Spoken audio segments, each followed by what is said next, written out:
యేసయ్యా, నీవు లేని ఈ జీవితము వ్యర్థమయ్యా. నీవు లేని నా బ్రతుకు శూన్యమయ్యా. నీ మాట వినని నా బ్రతుకుకు అర్థమే లేదయ్యా. నీ ప్రేమను గ్రహించుకోలేని వాడిగా ఉన్నానయ్యా.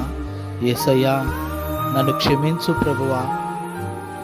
నీ సత్య మార్గములో నడిచే కృపను దయచేయి. నీ నామమును గణపరిచే మనసును నాకివ్వు. నా కన్నీటితో నీ పాదాలు కడిగే ధన్యత దయచేయి. నా తలంపుల్లో, నా చూపులో, నా ప్రవర్తనలో నీ వలె జీవించే కృప దయచేయి ప్రభువా అంటూ ప్రార్థన చేస్తున్నావా? అయితే దేవుని యొక్క వాక్యం తెలియపరుస్తుంది. 143వ కీర్తన 11వ వాక్యం మనం చదివినట్లయితే, నీ నీతిని బట్టి నా ప్రాణమును శ్రమల్లో నుండి తప్పింపుము అని దేవుని యొక్క వాక్యం తెలియపరుస్తుంది.